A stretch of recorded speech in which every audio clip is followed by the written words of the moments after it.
AAA College of Engineering and Technology, Sivakasi. Counseling code 4680. 2024 மக்களவை தேர்தலில் அதிமுக ஒரு இடங்களில் கூட வெற்றி பெறாத நிலையில் நேற்று சசிகலா அதிமுக தொண்டர்களுக்கு ஆறுதல் கூறி அறிக்கை வெளியிட்டிருந்தார். இந்நிலையில் ஒற்றுமையால் அதிமுகவை மீட்டெடுப்போம் என்று முன்னாள் முதலமைச்சர் ஓ பன்னீர்செல்வம் வலியுறுத்தி அறிக்கை வெளியிட்டிருக்கிறார். விவரங்களோடு இணைந்திருக்கிறார் செய்தியாளர் சந்தானம். என்னென்ன விஷயங்களை எல்லாம் குறிப்பிட்டு ஓபிஎஸ் அந்த கடிதத்தில் அழைப்பு விடுத்திருக்கிறார்?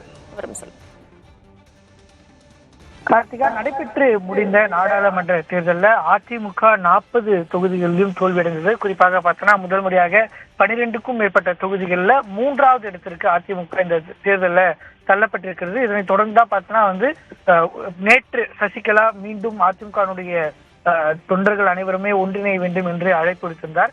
அதனைத் தொடர்ந்து தற்போது முன்னாள் முதலமைச்சர் ஓ பன்னீர்செல்வம் அனைவரும் ஒன்றிணைய வேண்டும் என்ற ஒரு கோரிக்கையை வலியுறுத்தி தற்போது ஒரு அறிக்கையை வெளியிட்டிருக்கிறார். அந்த அறிக்கையில் ஒற்றை குச்சியை ஒடிப்பது சுலபம், கத்த குச்சியை முறிப்பது கடினம், இனியும் சமாதானம் சொல்லி தோல்விக்கு தொண்டர்களை பழக்குவது பாவ காரியமாகும் என்றும், அதே போன்று பார்த்தோம் என்றால் மறைந்த முதலமைச்சர் ஜெயலலிதா உச்சத்தில் அமர்த்தி போன கட்சியையும் அவர் ஒப்படைத்து போன ஆட்சியும் ஒற்றுமையால் மீட்டெடுக்க எத்தகைய தியாகத்திற்கும் ஆயத்தமாவோம் என்று தொண்டர்களை வலியுறுத்தி ஓபிஎஸ் தான் வெளியிட்டிருக்கூடிய கடிதத்தில் குறிப்பிட்டிருக்கார். குறிப்பாக தாய் வழி வந்த தங்கங்கள் எல்லாம் ஓர் வழி நின்று நேர்வழி சென்றால் நாளை நமது என்று மறைந்த முதலமைச்சர் ஜெயலலிதாவும் மக்கள் மந்திர மொழியை மறந்தால் கொள்வோம் என்றும், நமது வெற்றியை நாளை சத்திரமாக்கிட மாநிலமாட்சியை மறந்து 1.5 கோடி தொண்டர்களும் ஒன்றாகுதல் காண்போம் என்று ஓபிஎஸ் அவர் வெளியிட்டிருக்கக்கூடிய அறிக்கையில குறிப்பிட்டிருக்கிறார். கார்த்திகா,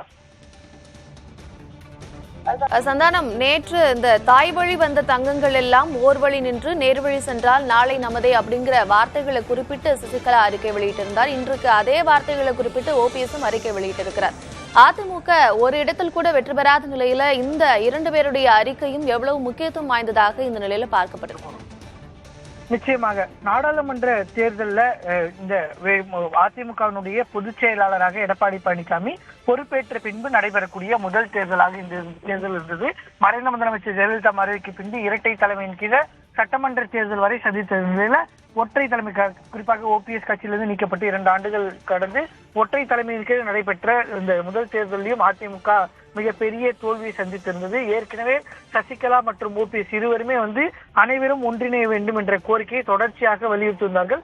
சசிகலாவை பொறுத்த வரைக்கும் அமமுகவினுடைய பதவி வழங்கப்பட்டதாலும் கூட அவர் அதிமுகவை ஒருங்கிணைப்பதே என்னுடைய பணி என்று கூறி எந்த ஒரு கட்சி பணிகளிலும் தீவிரமாக ஈடுபடாமல் இருந்தார். அந்த நிலையில் தான் நேற்று அவர் வெளியிட்டிருக்கக்கூடிய அறிக்கையில தொடர்ந்து என்னால் இனியும் அமைதி காத்திருக்க முடியாது, அனைவரும் ஒன்றிணைய வேண்டும் என்று வலியுறுத்தினார். குறிப்பாக எடப்பாடி பழனிசாமி இன்னும் எவ்வளவு காலம் இந்த தொடர் தோல்விகளை சந்தித்திருக்கக்கூடிய சூழல்ல அவர் மீதும் இந்த கேள்விகள் என்பது எழத் தொடங்கும். எனவே அனைவரும் ஒன்றிணைய வேண்டும் என்ற வலியுறுத்தியை தற்போது வலியுறுத்த தொடங்கியிருக்கிறார்கள்.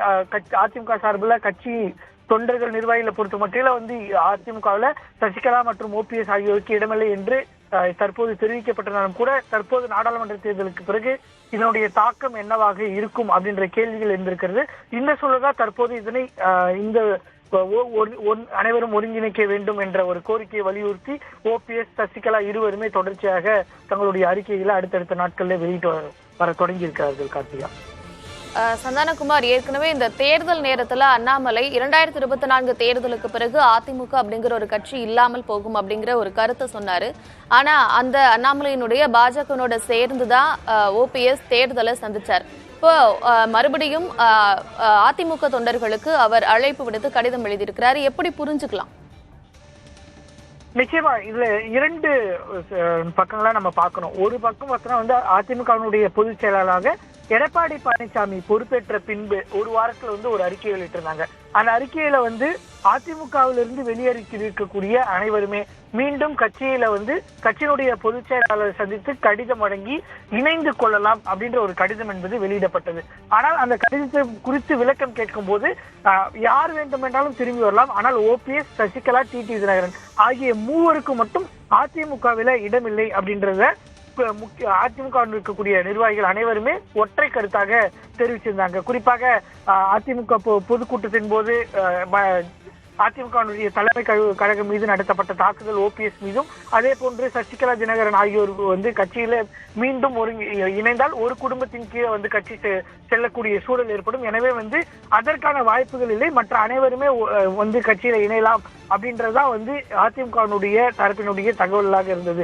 அதே போல பார்த்தா தற்போது அதிமுகவில் இல்லாமல் சென்று விடும் என பாஜக தலைவர் தெரிவித்தாலும் கூட அதிமுக கடந்த 2019 நாடாளுமன்ற தேர்தலை ஒப்பிடும்போது இந்த தேர்தலில் தோல்வி சந்தித்தாலும் 2% வரை வாக்கு சதவீதம் என்பது அதிகரித்திருக்கிறது. இருப்பினும் தொடர்ந்து அதிமுக 2016 மறைந்த ஜெயலலிதாவினுடைய மறைவுக்கு பின்பு தொடர் தோல்விகளை அதிமுக சந்தானம் தொடர்ந்து பேசலாம். பத்திரிகையாளர் பிரியன் நம்மோட இணைப்பில் இருக்கிறவரோடு பேசலாம். சார் வணக்கம். 2 பேரும் மாறி மாறி அதிமுக தொண்டர்களுக்கு அழைப்பு விடுத்து கடிதம் எழுதியிருக்கிறாங்க. எல்லாரும் வேற்றுமைகளை மறந்து ஒன்றுபட்டு செயல்படணும் அப்படிங்கிற ஒரு கடிதம் எழுதியிருக்கிறாங்க. இந்த தோல்வி அவர்களை ஒன்றாக்கும்னு நினைக்கிறீங்களா? இந்த அறிக்கை எவ்வளவு முக்கியத்துவம் பெறும்னு நினைக்கிறீங்க? இல்ல, இதுக்கு இந்த தோல்வி அதிமுகவை ஒன்றுபடுத்தணும், இல்லாட்டி கட்சிக்கான எதிர்காலம் ஒரு கேள்விக்குறியாடு நான் பாக்குறேன். அதாவது பழனிசாமி தலைமையில சந்திச்ச முதல் தேர்தல் இது. இந்த தேர்தலில் 35 இடங்கள்ல ரெட்டையில போட்டி போட்டாங்க. 20% ஓட்டு வாங்கினாங்க. நாங்க 2019 நாங்க 19% தான் வாங்கினோம், இப்ப 20% வாங்கினோம்னு சொல்லி ஒரு அந்த மாதிரியான ஒரு சமாதானம் சொல்லி கட்சி தொண்டர்களை நீங்க திருப்திப்படுத்த முடியாது. ஏன்னா நீங்க 2019 நீங்க போட்டி போட்ட இடங்களும் 2024 நீங்க போட்டி போட்ட இடங்களுக்கு வித்தியாசம் இருக்கு. 35 இடங்களை போட்டி போட்டு நீங்க வெறும் 1% ஓட் ஷேர் தான் இன்க்ரீஸ் பண்ணிருக்கீங்க. 2021 நீங்க 33% ஓட்டு வாங்கிட்டு இப்போ உங்க ஓட் பர்சன்டேஜ் 20% தான் குறைஞ்சிருக்கு. சோ இப்படி எல்லாம் பார்க்கும் பொழுது நீங்க ஒன்றுபட வேண்டிய கட்டாயம் உங்களுக்கு இருக்கு. நீங்க தேர்தலுக்கு முன்னாடி பாஜகவோட ஒரு கூட்டணி அமைச்சிருந்தீங்கன்னா, ஒரு வலுவான கூட்டணி அமைச்சிருந்தீங்கன்னா, நீங்க நிச்சயமாக திமுகவுக்கு பல இடங்கள்ல ஒரு டஃப்பான ஒரு ஃபைட் கொடுத்துருக்க முடியும், வெற்றி பெற்றிருக்கிறதுக்கான வாய்ப்புகளும் இருந்தது. ஆனால் அதை நீங்க மிஸ் பண்ணிட்டு தனியா வந்தீங்க. தனியா வந்த உடனே அந்த ஸ்ட்ராட்டஜி நீங்க சரியா கையாளல. நீங்க தனியா வந்த உடனே ஆன்டி மோடி ஆன்டி பிஜேபி ஸ்டாண்டர்டை கிளியரா எடுத்துருக்கணும், அதுவும் நீங்க எடுக்கல. ஸோ ஒரு மாதிரி தெளிவில்லாத ஒரு நிலையில தான் நீங்க ஃபைட் பண்ணீங்க. ஒரு ஸ்டேட் கவர்மெண்ட் எடுத்து தான் நீங்க உங்க வாதங்களெல்லாம் வச்சீங்க. அதுலயும் நீங்க தோத்து போயிட்டீங்கன்றதான் உண்மையான விஷயம். ஸோ இப்போ உங்களுக்கு இருக்கிற ஒரே வழி பழனிசாமிக்கு தன்னுடைய ஈகோலாம் விட்டுட்டு தனக்கு பின்னாடி பொதுக்குழு உறுப்பினர்கள் இருக்காங்கலாம் பார்க்காம எல்லோரையும் ஒன்று சேர்க்க வேண்டிய அவசியம் இருக்காது. சசிகலாவோ தினகரனோ அல்லது ஓபிஎஸ்சியோ எல்லோரையும் ஒன்று சேர்த்தால்தான் 26 அதிமுகவை எதிர்த்து உங்களால ஒரு ஃபைட் கொடுக்க முடியும் என்பது என்னுடைய கருத்து. இதுல இந்த ஜோன்ல இருக்கிறவங்க, கொங்கு மண்டலத்தில் இருக்கிறவங்க கையில கட்சி இருக்கு, இல்ல சவுத்துல கட்சி இல்ல சென்ட்ரல் மத்திய மண்டலத்துல கட்சி இல்ல, இப்படிலாம் சமாதானம் சொல்லிண்டோ இல்ல ஆறுதல் சொல்லிண்டோ காலத்தை கடத்துற ஒரு விஷயத்த நடந்ததுன்னா நிச்சயமாக அதிமுக இருக்கிறவங்களே பிரிஞ்சு போய் வேற வேற கட்சிக்கு போறதுக்கான வாய்ப்புகள் இருக்கு. உடனடியாக காலத்தின் கட்டாயம் தொண்டர்கள் உரக்க குரல் கொடுக்கணும், எல்லோரும் ஒன்றுபடுங்கள் என்று. அந்த மாதிரியான குரல் கொடுத்து ஈகோ எல்லாம் விட்டுட்டு இந்த தலைவர்கள் ஒன்றுபடலைன்னா, எம்ஜிஆர் அண்ணா ஜெயலலிதா வழியில் வந்த தலைவர்கள் ஒன்றுபடலைன்னா இந்த கட்சிக்கான எதிர்காலம் கேள்விக்குறி ஆயிடும் என்பது என் கருத்து. கட்சி ஒரு சில கையில பிடியில் இருக்கு, அந்த பிடியிலிருந்து விடுவிக்க வேண்டியது தொண்டர்களுடைய கடமை என்பது என் கருத்து. நீங்க சொன்ன இதே கருத்தை ஒட்டிதான் 2 பேருமே அறிக்கை வெளியிட்டு இருக்கிறாங்க. ஆரம்பத்துல இருந்தே தொடர்ந்து இரட்டை தலைமைக்கு சமாதானம் சொல்லி அதற்கு சரின்னு தான் ஓபிஎஸ் வந்துட்டு இருந்தார். ஆனாலும் ஒற்றை தலைமையை பிடித்துக்கொண்டு எடப்பாடி பழனிசாமி தொடர்ந்து தன்னிச்சையாக செயல்பட்டார்.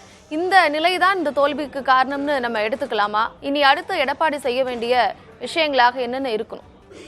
அதாவது ஒரு கட்சிக்கு ஒற்றை தலைமை தான் பெஸ்ட்ன்றது என்னுடைய கருத்து. ஆனால் கட்சி இப்ப தற்போது இருக்கிற சூழல்ல இதுக்கு ஒரு கூட்டு தலைமை ஒரு தற்காலிகமா தேவைப்படுகிறது ஆக்சுவலா. ஆனா நிரந்தரமா பார்க்கும்போது ஒற்றை தலைமை தான் ஒரு கட்சியை வழிநடத்துறதுக்கு சிறப்பானதாக இருக்கும் என்பது கருத்து. இப்போ நீங்க கட்சியை ஒன்றுபடுத்தணும்னா எல்லா தலைவர்களையும் சமாதானப்படுத்தி ஒரு கூட்டுக்குழு மாதிரி ஒன்று போட்டு கட்சியை நிர்வகிக்கிற மாதிரியான ஒரு விஷயத்தை நம்ம கொண்டு வரலாம். இதன் மூலமாக தொண்டர்களுக்கு ஒரு நம்பிக்கை வரும், மக்களுக்கு ஒரு நம்பிக்கை வரும். அதே மாதிரி பழனிசாமி அவர்கள், இபிஎஸ் அவர்கள் தன் பின்னாடி பொதுக்குழு உறுப்பினர்கள் இருக்காங்கன்ற ஒரு தைரியத்துல இல்ல சின்னம் தன் கையில இருக்குன்ற ஒரு தைரியத்துல நான் எங்கிட்டதான் கட்சி இருக்குன்னு சொன்னா இனிமே அது எடுபடாது ஆக்சுவலா. சோ அதனால இனிமேல் ஒரு விட்டு கொடுத்து போக வேண்டிய அவசியம் இருக்கு. Larger interest of the party and people அந்த கேடர்ஸ்க்கு என்ன நினைக்கிறாங்கன்னா, பழனிசாமி தன்னோட ஈகோ விட்டு இறங்கி வரணும் அப்படின்னு நினைக்கிறாங்க. அதே மாதிரி ஒற்றுமைக்கான குரலை அவர் ஏற்றுக்கணும்னு நினைக்கிறாங்க. இந்த ஒற்றுமை இல்லைன்னா எம்ஜிஆர் ஜெயலலிதா வழியில் வந்த தொண்டர்கள் வெவ்வேறு கட்சிகளுக்கு பிரிந்து போவதை தடுக்க முடியாது.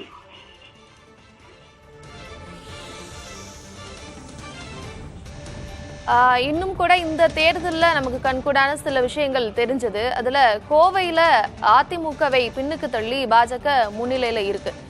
இந்த விஷயங்கள் ஒரு பெரிய தாக்கத்தை ஏற்படுத்தி இருக்கு. ஏன்னா அவங்களுடைய அதிமுகவினுடைய கோட்டைன்னு சொல்லக்கூடிய கோவையில அவங்கள பின்னுக்கு தள்ளியிருக்கு. ஏற்கனவே அண்ணாமலை சொல்லியிருந்தாரு, 2024க்கு பிறகு அதிமுக ஒரு கட்சி இல்லாமல் போகும் அப்படின்னு சொல்லியிருந்தார். இந்த நிலையில அவங்களை எதிர்த்து இவர்கள் எல்லாம் ஒன்றிணைவது எவ்வளவு முக்கியம், இவர்களை ஒன்றிணைக்காமல் செயல்வதற்கு அவங்க ஏதாவது விஷயங்களை முன்னெடுப்பாங்களா? இல்ல, அதாவது ஒரு தெளிவில்லாத ஒரு சூழல் தான் இந்த எலெக்ஷனை வந்து இபிஎஸ் தலைமையில இருக்கிற அதிமுக வந்து ஃபைட் பண்ணாங்க. ஆக்சுவலா ஒரு கிளாரிட்டியே இல்லாத நோக்கம் என்ன, ஆக்சுவலா நடந்த தேர்தல் வந்து மோடி கண்டினியூ பண்ணணுமா வேண்டாமா என்கிற ஒரு தேர்தல். அதுல வந்து நீங்க ஸ்டாலின் கவர்மெண்ட்டுடைய குறைகளை சொல்லியோ அந்த மாதிரி பிரச்சனைகளை சொல்லியோ நீங்க ஓட்டு கேட்டது வந்து சரியான அணுகுமுறை கிடையாது. அப்ப நீங்க தெளிவில்லாத ஒரு பிரச்சாரத்தை நீங்க கையில் எடுத்தீங்க. அதற்கான பலனை தான் இப்ப நீங்க கண்டீங்க. மோடி வேண்டாம் என்கிற ஒரு ஸ்டாண்டையோ இல்ல மோடி வேண்டும் என்று நீங்க பாஜக இணைந்திருந்தாலோ நீங்க ஒரு வலுவான ஒரு கடமை போட்டு நீங்க 26 ரூபாய்க்கு போயிருக்கலாம். இப்போ அதை நீங்க மிஸ் பண்றீங்க. ஆக்சுவலா இப்ப நீங்க அதான் இந்த 21 இடங்கள் நீங்க டெபாசிட் இழந்திருக்கீங்க. ஓட் பர்சன்டேஜ் வந்து குறைஞ்சது மட்டும் இல்லாம நீங்க டெபாசிட் இழந்திருக்கிறத பாக்குறோம் நம்ம. சோ இதே நிலைமை நீடித்ததுன்னா 26 எலெக்ஷன்ஸ் போகும்போது அதிமுகலேருந்து ஏற்கனவே அதிமுகவுடைய ஒரு 5-8% அந்த சாஃப்ட் இந்துத்துவ வாக்குகள் ஜெயலலிதா இருக்கும்போது கிடைச்ச வாக்குகள் வந்து ஏற்கனவே பாஜகவுக்கு ஷிஃப்ட் ஆயிடுத்தது. அதுதான் பாஜக அடிஷனலா பெற்ற ஓட்டுகளுக்கான காரணம் என்பது என் கருத்து. திமுக இருந்து அவங்க வாங்கல என்பது என் கருத்து. சோ இந்த சூழல்ல வந்து பாஜக வந்து இன்னும் பாஜக கட்சியில வந்து மேலும் அதிமுக தலைவர்களோ தொண்டர்களோ இணைவதை தடுக்க இவர்கள் வந்து ஒன்றுபட்ட ஒரு கட்சியை வந்து உருவாக்க வேண்டிய கட்டமைக்க வேண்டிய கட்டாயம் உங்களுக்கு கண்டிப்பா இருக்கு.